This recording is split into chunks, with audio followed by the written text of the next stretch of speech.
Xin chào tất cả các bạn nha. Và ngày hôm nay thì hai anh em chúng mình sẽ đưa mọi người đi xem một cái loại măng rất là to ở trên quê hương mình. Đấy, và sau cái clip này thì anh em mình sẽ tặng miễn phí măng này cho tất cả những anh em bạn bè gần xa hoặc cô chú cô bác đã theo dõi kênh của hai anh em chúng mình và ủng hộ cho hai anh em chúng mình. Thì lát nữa thì sau màn giới thiệu này thì hai anh em chúng mình sẽ đưa mọi người đi xem măng đấy là măng gì và mọi người đã nhìn thấy bao giờ chưa và đã quen bao giờ chưa. Nếu ai chưa từng ăn và chưa từng nhìn thấy thì hãy đăng ký kênh cho anh em mình và bấm vào chuông rồi là chia sẻ một lần trên Facebook cá nhân của mọi người nhá. Đấy, và ngày hôm nay thì mọi người cùng nhau theo dõi xem cái măng đấy là măng gì nhá mọi người nhá. Đấy. Đây. Và bây giờ mọi người sẽ cùng nhau theo dõi hai anh em chúng mình để đi xem cái loại măng đấy là măng gì nhá. Và như anh em mình đã giới thiệu với mọi người thì bây giờ chính là những cái cây măng rất là to và khổng lồ nha mọi người nha. Đây là những cái cây măng mà được gọi là những cái cây măng lớn nhất ở chỗ quê hương mình. Đó, và những cây măng này ăn rất là ngon và mùi rất là thơm luôn. Nếu bạn nào chưa được ăn thì có thể ăn thử, và bạn nào đã ăn rồi thì hãy viết bình luận ở dưới cho anh em mình cùng nhau cùng biết nha mọi người nha. Và như clip ngày hôm nay hai anh em mình giới thiệu thì những cái cây măng này thì hai anh em mình sẽ tặng miễn phí cho những cái bạn nào hay là cô chú cô bác và những anh chị nào đã đăng ký kênh và ủng hộ cho hai anh em chúng mình, thì hai anh em chúng mình sẽ tặng miễn phí nha. Hai anh em mình sẽ đóng gói lại và tặng miễn phí, gửi miễn phí cho mọi người. Mọi người hãy nhận và được phép dùng thử. Đấy, đây sẽ là cây măng nó sẽ như thế nào và độ ngon của nó đến đâu nhé mọi người nha. Và ở đây thì chính là những cái cây măng mà nó mới lớn nhé mọi người nha. Và đấy, như mọi người thấy thì bây giờ nó còn đang rất là bé, nhưng mà tầm khoảng chục ngày nữa là nó sẽ cao lên tầm này nha mọi người nha. Đấy, thì anh em đừng quên bấm like và đăng ký cho kênh của anh em mình và chia sẻ video giúp anh em chúng mình nha. Để anh em chúng mình sau khi những cây măng này lớn lên thì hai anh em chúng mình sẽ chặt và tặng miễn phí cho mọi người nha. Ok. Và bên này cũng có rất là nhiều. Đó, như mọi người thấy là như ở bên này cũng có rất là nhiều cây măng mà nó mới lớn. Đó, nó rất là đẹp luôn. Và những cây măng này chủ yếu là ăn rất là ngon. Và nó có, nói chung là nó có rất là nhiều thịt nha mọi người nha. Đấy, thì anh em quan tâm thì có thể muốn ăn thì có thể là liên hệ với hai anh em chúng mình. Và anh em nào muốn được ăn miễn phí này, muốn được tặng miễn phí thì hãy đăng ký và chia sẻ video giúp anh em chúng mình. Để rồi anh em mình sẽ gửi miễn phí và tặng miễn phí cho mọi người được ăn nhé mọi người nhé. Và ở đây chính là những cái cây măng mà nó đã lớn và nó đã to rồi nhé mọi người nhá.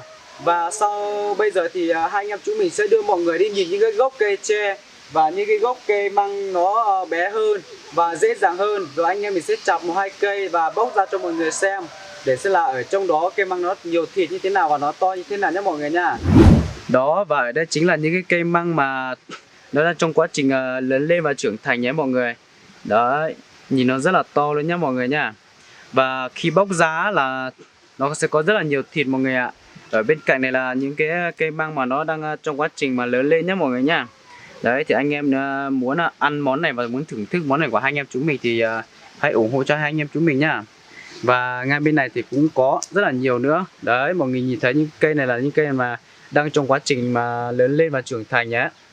Bên này cũng có rất là nhiều luôn nha mọi người nha. Đó, nhất là như cây này là anh em mình có thể là chặt luôn về ăn luôn được nhé mọi người nhá. Một lúc sau thì anh em chúng mình sẽ chặt một hai cây và bóc cho mọi người xem nhé mọi người nhá. Ok nhé mọi người nhé. Và bây giờ thì mình sẽ chặt hai cây bên này để bóc ra cho mọi người xem là mang nó to như thế nào và nó nhiều thịt như nào nhé mọi người nha. Đó, ở đây thì cũng có một cây bé bé, nhưng mà thôi thì mình chặt hai cây bên này to một tí để review cho mọi người xem nhá.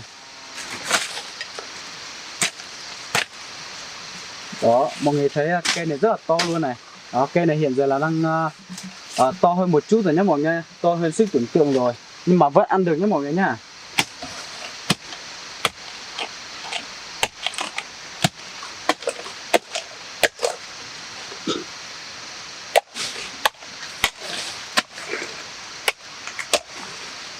Đó, mọi người thấy to chưa? Đấy, rất là to luôn nhá. Đấy, rất là đẹp và rất là to luôn. Một tí mình sẽ mang lên trên này bóc để cho mọi người xem nhá. Và còn một cây bên này nữa mọi người ạ.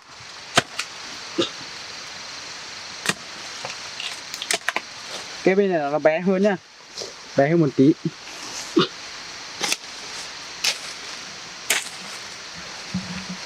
Bây giờ mình sẽ mang lên trên đường bóc cho nó dễ bóc mọi người ạ. Ở đây nó nhiều cây cỏ quá thì không tiện bóc nha mọi người nha. Mình sẽ lên mang lên trên kia để cho nó bóc cho nó thoải mái.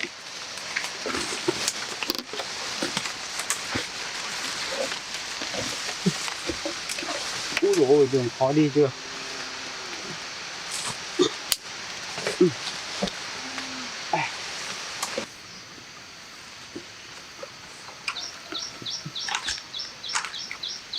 Đường rất là khó đi mọi người ạ.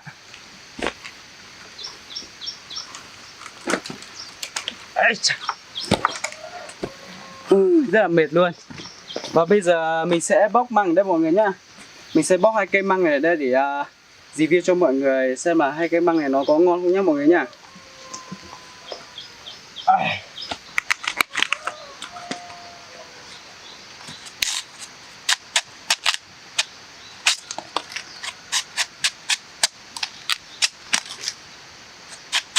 Đấy, cây măng này chưa bóc là mình đã nhìn thấy rất là tuyệt vời mọi người ạ. Đấy, cảm giác nó rất là nhiều thịt luôn mọi người nhá. Đấy, anh em nào mà thích ăn thì có thể là inbox hoặc là có thể là chia sẻ video của anh em mình để anh em mình tặng măng miễn phí cho mọi người nhé mọi người nhé.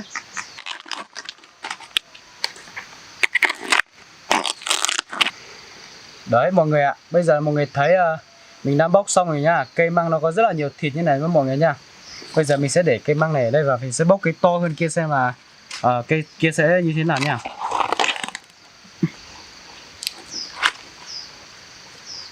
Cảm giác cây này có rất là nhiều thịt anh em ạ.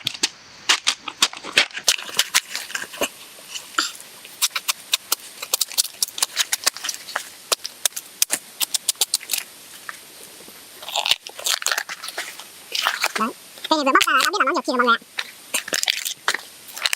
Đấy, rất là ngon và tuyệt vời luôn nha. Đấy. Để lấy thêm nhiều thịt ở chỗ này thì mình sẽ dùng dao mình rạch qua để cho nó giữ lại phần thịt ở trên này nhé mọi người nhé. Đấy, anh em mà bóc măng mà muốn giữ lại phần nhiều thịt thì mọi người cứ làm như mình làm cũng được nhé mọi người nhé. Đấy, rất là no luôn mọi người nhỉ. No và ngon luôn nhé mọi người nhá. Anh em đừng quên đăng ký và chia sẻ video cho hai anh em chúng mình đó, để hai anh em chúng mình sẽ tặng cho anh em mình những cái cây măng rất là ngon và đẹp như này nhé mọi người nhá. Đấy, như mọi người đã thấy bây giờ nó rất là nhiều thịt này mọi người ạ. Ngon chưa? Thơm măng của mọi người ạ. Rất là ngon luôn nhé mọi người nhá. Ok, xin chào tất cả mọi người. Và clip của hai anh em mình thì sẽ kết thúc tại đây nhé mọi người nhá. Thì như anh em mình đã nói rất là nhiều ở đầu video và giữa video cũng thế rồi. Thì bây giờ hai anh em mình sẽ kết thúc clip tại đây. Và đây chính là những cây măng mà hai anh em mình giới thiệu cho các bạn trong clip này. Đó, và các bạn mà muốn sở hữu những cây măng này về thưởng thức và mùi vị của nó như thế nào thì mọi người đừng quên chia sẻ video và đăng ký video đăng ký kênh cho hai anh em chúng mình nhá mọi người nhá. Và nhớ chia sẻ video cho hai anh chúng mình để anh em chúng mình có động lực ra những video tiếp theo nhá. Và nhớ là phải chia sẻ đấy, không là anh em mình không tặng đâu nhá. Là phải chia sẻ rồi là viết comment ở dưới video để cho hai anh em chúng mình biết. Rồi anh em mình chúng mình sẽ tự động liên hệ với các bạn nhá. Và trao tặng cho các bạn những cái cây măng rất là ngon như thế này nhá mọi người nhá. Đấy. Bye bye. Bye bye. Xin chào tất cả mọi người.